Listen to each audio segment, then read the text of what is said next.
Hello everyone. In this video, we are going to learn about issues in designing a transport layer protocol for ad hoc wireless networks. So, let us see it. First of all, we'll get to know what is meant by transport layer protocol and what it does. Actually, these are the main objectives of transport layer protocol. As you can see here, these are the main objectives of it. That means these are the tasks which are to be performed by transport layer protocol.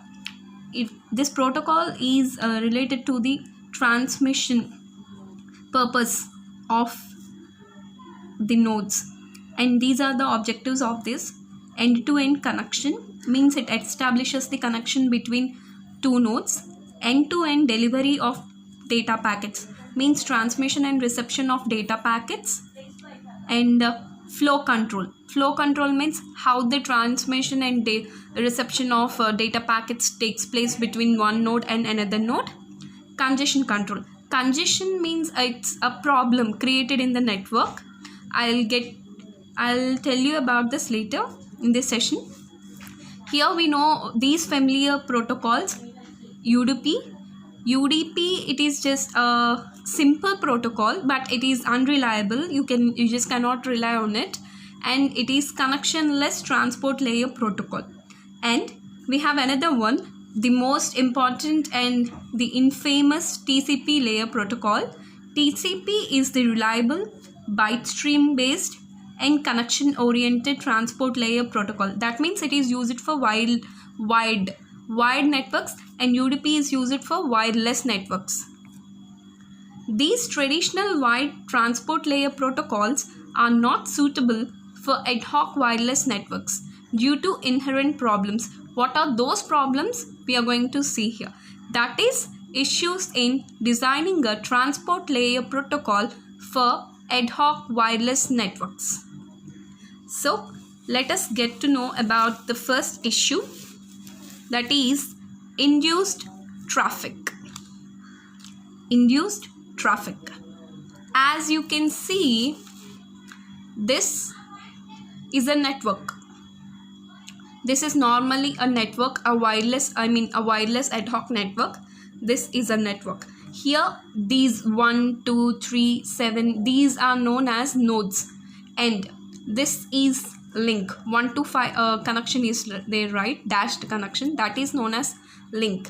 If one can reach 5 within a single hop means no distance between them, no intermediate nodes between them.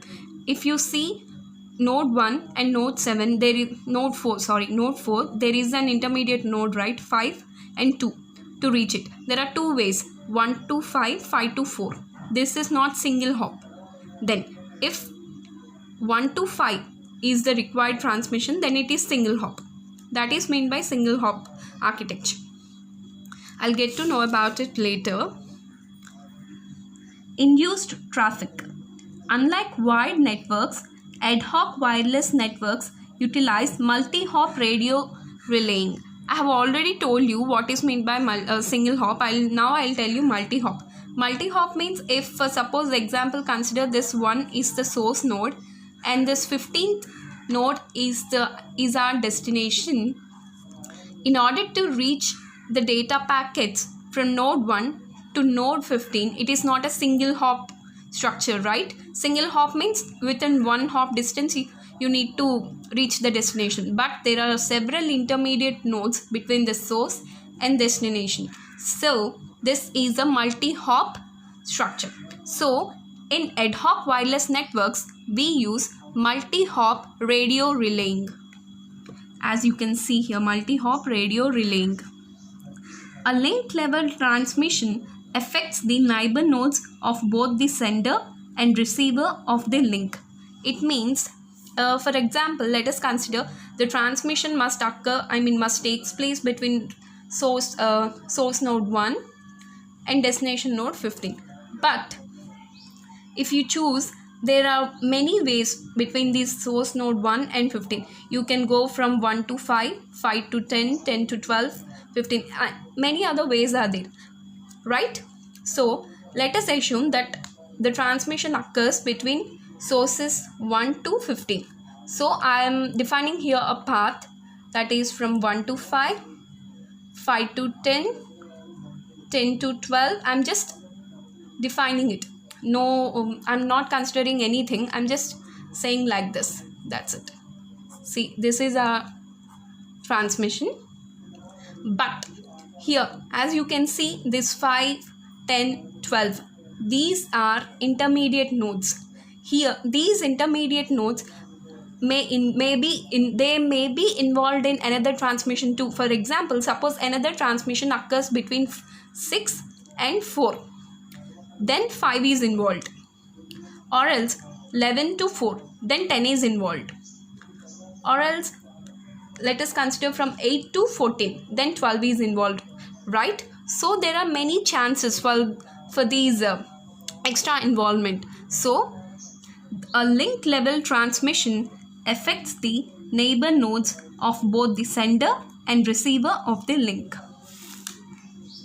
In a path having multiple links, transmission at a particular link affects one upstream link and one downstream link. This traffic at any given link or path, link means path, due to the traffic through neighboring links or paths is referred to as induced traffic. Means in a path having multiple links, if you consider this example again, from source 1 to source 15, you have multiple links, right? 1 to 5 is a link, 5 to 10 is a link, 10 to 12 is a link.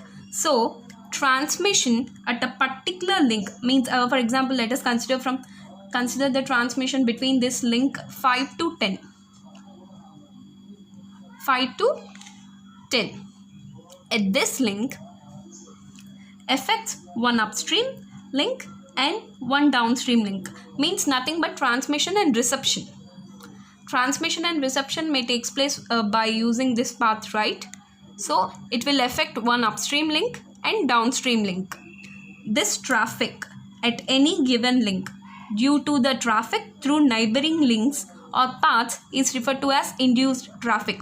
I mean to say that if here the transmission from uplink and downlink is affected because of the transmission from the neighboring links which are from 6 to 4.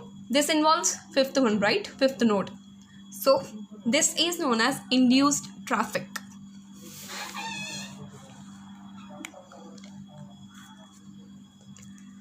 This is due to the broadcast nature of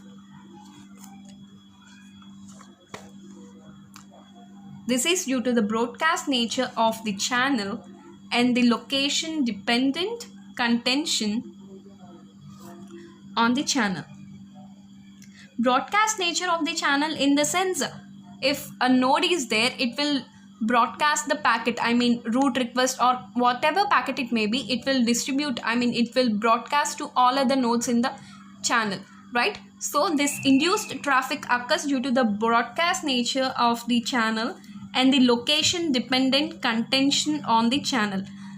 The contention may occur based on the location also. If the location is crowdy, then there are many chances for the contention to raise, right? This induced traffic affects the throughput achieved by the transport layer protocol. Throughput means ultimately our performance, right? Within what time the transmitted packets reach receiver, that will be indicated by throughput. Next one is induced throughput unfairness. Induced throughput unfairness.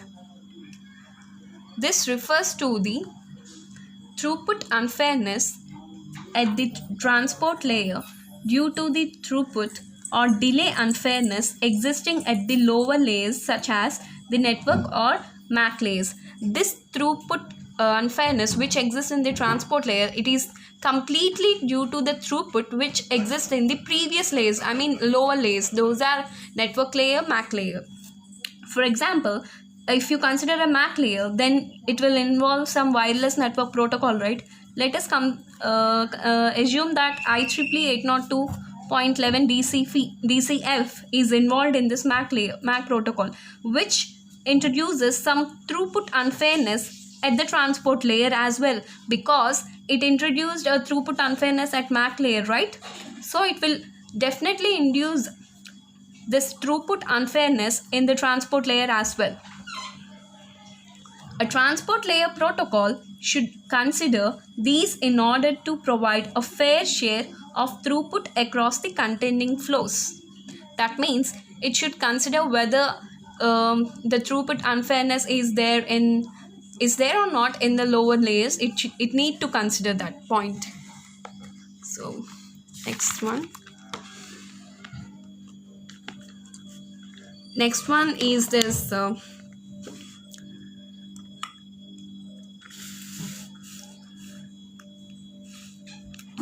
separation of congestion control, reliability and flow control.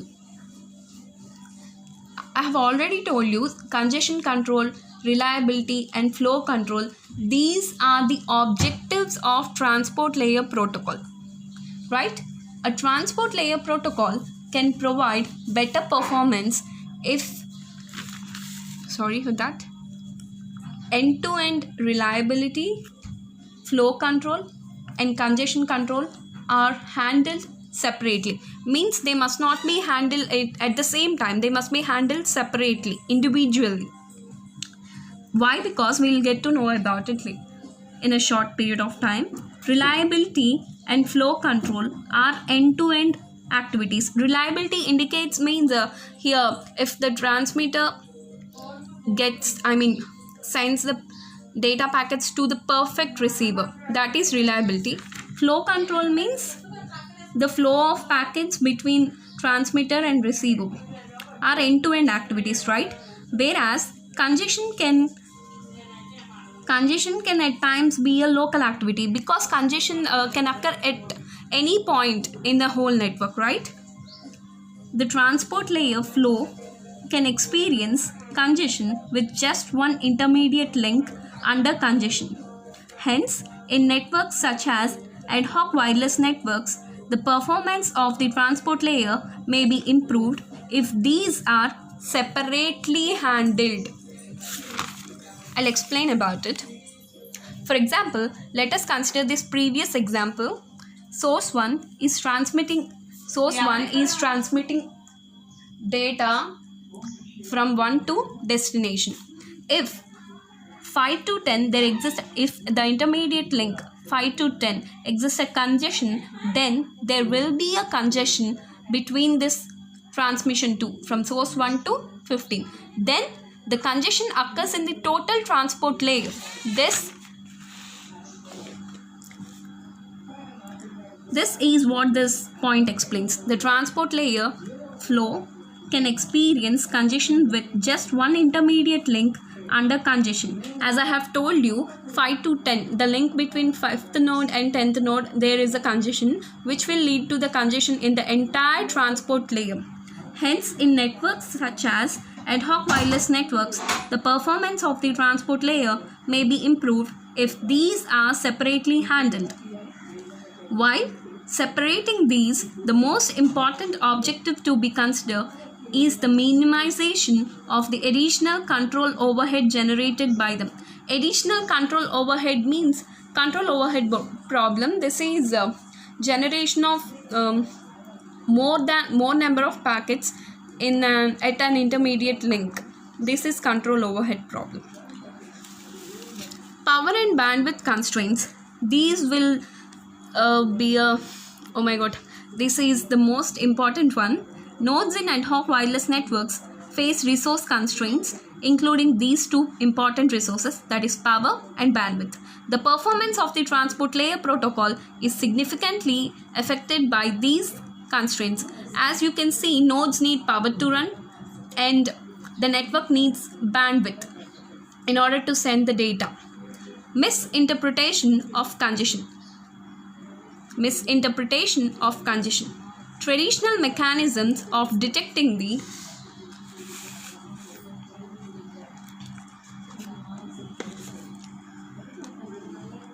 of detecting the congestion in networks, such as congestion means it may be packet loss or retransmission timeout. Retransmission timeout means if sender has sent a data packet number 1 to receiver, it due to some congestion or due to some collision problem, it may not received by the receiver in perfect time.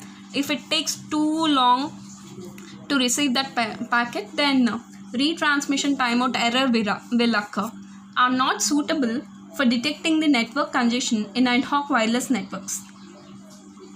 These traditional mechanisms which are involved, which are used previously to detect the congestion in the network, such as congestions are packet loss, retransmission timeout, are not suitable for detecting the network congestion in ad hoc wireless networks. This is because of the high error rates of wireless channels. As you know, error rates are high in wireless channels than wired channel. Location dependent contention. As I have told you, the contention depends on location. Hidden terminal problem and exposed terminal problem. Packet collision in network. Path breaks means some nodes may break, links may break due to the mobility of nodes, and node failure due to the drained battery. As I have told you, power constraint can also lead to the packet loss in the ad hoc wireless networks. Hence, interpretation of network congestion as used in the traditional networks is not appropriate in ad hoc wireless networks. These traditional methods to detect congestion in the wired networks is not at all appropriate, means not at all suitable for ad hoc wireless networks. Completely decoupled transport layer. Another challenge faced by a transport layer protocol is the interaction with the lower layers. As I have told you, lower layers are network layer and MAC layer. Wired network transport layer protocols are almost completely decoupled from the lower layers. In case of wired, in ad hoc wireless networks, the cross-layer interaction between the transport layer and the lower layers, such as the network layer and MAC layer, is important for the transport layer to adapt to the changing network environment. So, it must be completely decoupled. Next one is the dynamic topology. Some of the deployment scenarios of ad hoc wireless networks experience rapidly changing network topology due to the mobility of nodes. Means the nodes will move. Nodes will not be staying at the same place, right? So it needs to adapt for a new topology. That is meant by dynamic topology. This can lead to frequent path breaks. If nodes move, then the links between the nodes will break. That is path breaks. Partitioning and re-emerging of networks. The network topology must rechange, and high delay in re-establishment of the paths will be re-establishment of the the paths, and which introduces delay, of course.